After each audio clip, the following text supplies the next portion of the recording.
Assalamualaikum warahmatullahi wabarakatuh. Pada episode ke-38 ini, saya akan membahas pertentangan pemikiran Al-Ghazali dengan pemikiran Ibnu Rus. Dalam sejarah filsafat Islam, Al-Ghazali dikenal sebagai seorang yang pada mulanya ragu-ragu terhadap berbagai hal.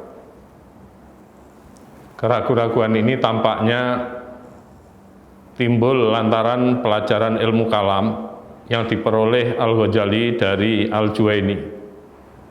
Lantaran dalam ilmu kalam terdapat beberapa aliran yang saling bertentangan satu sama lain. Sebagaimana dalam kitab Al-Munqidh Minadh Dhalal, Al-Ghazali mengisahkan bahwa pada mulanya dia mempelajari ilmu kalam tetapi tidak puas karena argumentasinya saling meminjam argumentasi lawan. Kemudian dia pindah pada upaya mempelajari ajaran taklimiyah. Dia juga tidak puas karena ternyata argumentasinya tumpang tindih. Kemudian karena ketidakpuasan itu dia berpindah mempelajari filsafat. Dia juga tidak puas karena menurut pandangan Al-Ghazali filsafat itu membahayakan. Baru kemudian dia terpuaskan setelah pindah mempelajari dan mendalami tasawuf. Berkaitan dengan filsafat, setelah Al-Ghazali mendalami filsafat itu, menurut pandangannya argumentasi para filosof itu tidak kuat, bahkan ada yang bertentangan dengan agama. Akhirnya Al-Ghazali menentang filsafat lalu mengarang buku Maqasidul Falasifah, maksud-maksud pemikiran para filosof. Kemudian penentangan itu ditingkatkan lagi untuk menghancurkan filsafat yang ditulis dalam kitab yang berjudul Tahafutul Falasifah.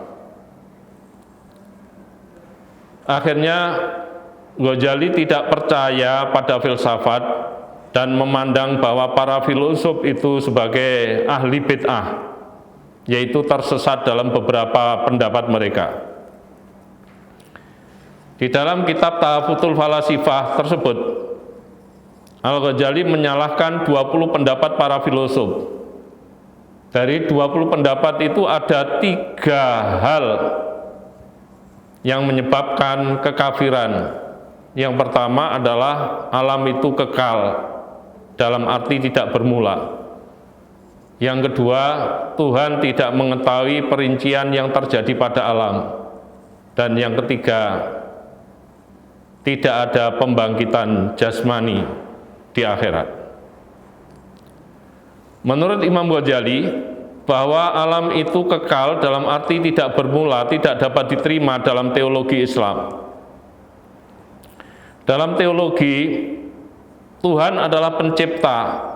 Maksudnya adalah yang menciptakan sesuatu dari tiada menjadi ada, atau creatio ex nihilo.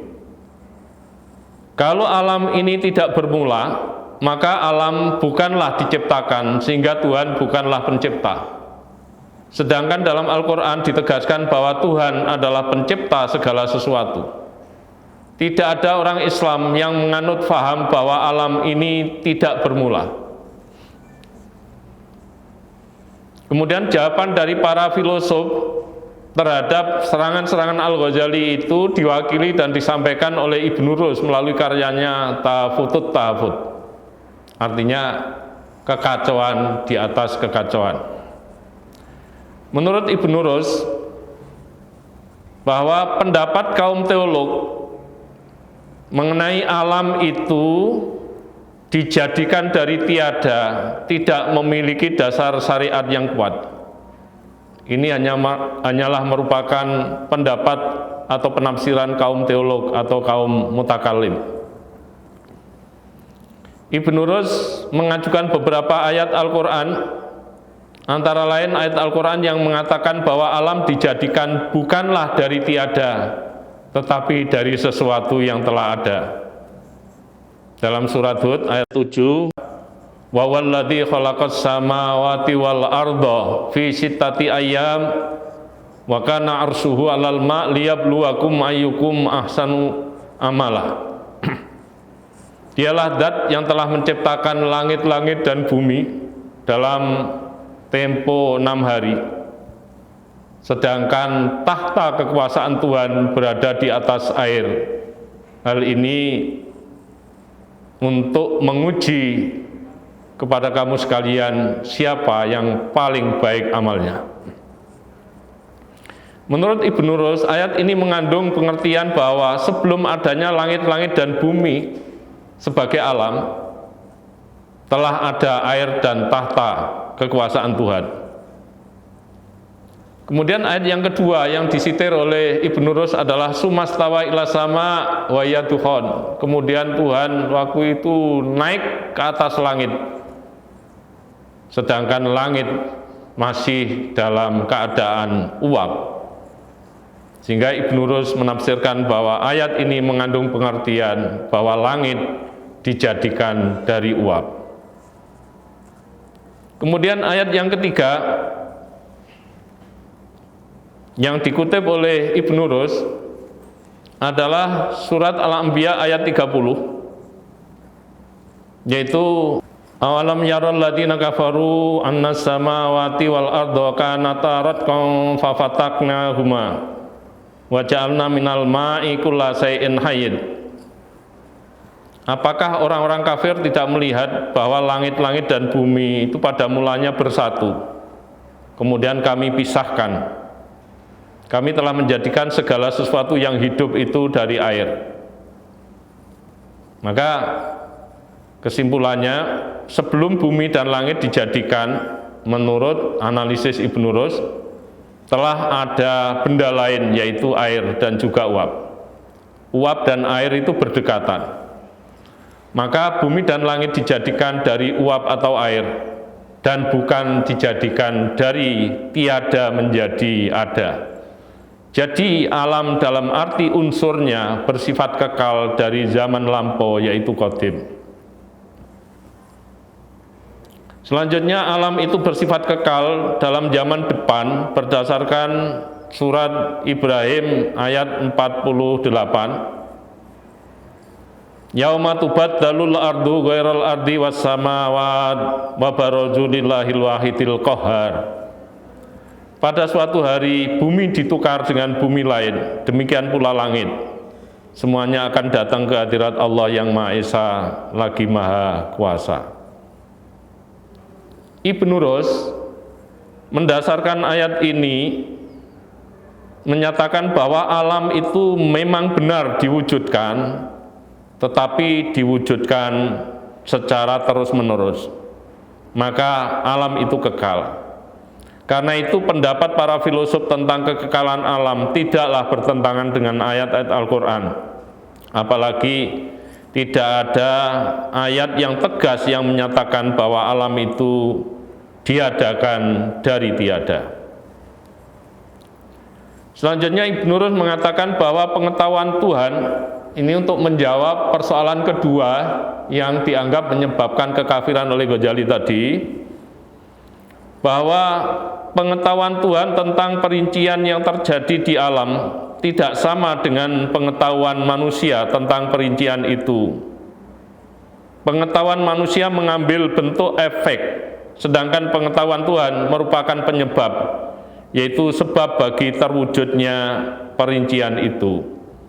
Dengan kata lain, Ibnu Rus membantah para filosof Islam itu tidak mengatakan bahwa Tuhan tidak mengetahui perincian tentang alam, tetapi yang dikatakan adalah itu tadi, adanya perbedaan antara pengetahuan Tuhan dengan pengetahuan manusia tentang perincian alam itu. Kemudian Ibnu Rus selanjutnya menanggapi persoalan yang ketiga oleh Ghazali, dikatakan bahwa tidak ada pembangkitan jasmani di akhirat sebagai penyebab kekafiran.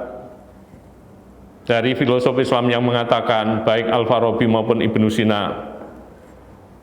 Ini ditanggapi oleh Ibnu Rus bahwa Ibnu Rus menuduh Al-Ghazali menyatakan hal-hal yang saling bertentangan. Sebab dalam kitab Tahaffudzul Falasifah, Al-Ghazali mengatakan tidak ada orang Islam yang mengatakan pembangkitan akan terjadi hanya dalam bentuk rohani. Namun dalam bukunya yang lain, Al-Ghazali menyatakan pembangkitan bagi kaum sufi akan terjadi hanya dalam bentuk rohani dan tidak dalam bentuk jasmani. Pernyataan Ghazali ini merupakan inkonsisten satu pendapat. Saudara sekalian yang berbahagia, sesungguhnya perbedaan bahkan pertentangan pemikiran antara Ghazali dengan Ibnu Rus itu lantaran perbedaan metode berpikir. Al-Ghazali menggunakan metode pemikiran para ahli kalam atau para teolog, para mutakalim, sedangkan Ibnu Rus menggunakan metode pemikiran para ahli filsafat, sehingga tidak ketemu antara dua-duanya.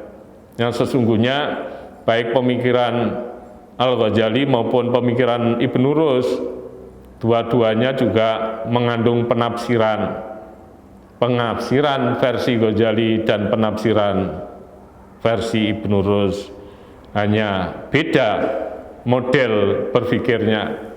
Ghazali menggunakan model berpikir ilmu kalam, sementara Ibnu Rus menggunakan model berpikir filsafat.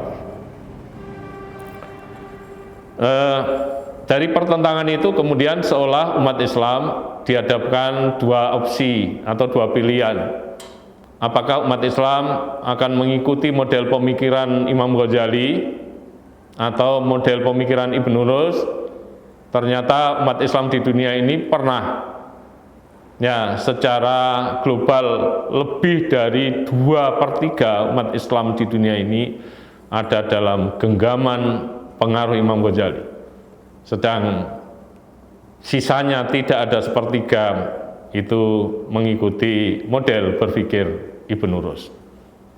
Dan model berpikir Ibnu Rus itu yang di samping diikuti oleh kalangan umat Islam dalam jumlah yang sedikit, terutama kaum terpelajar, ternyata juga dikembangkan oleh Barat modern hingga menimbulkan kemajuan atau renaisan di Barat.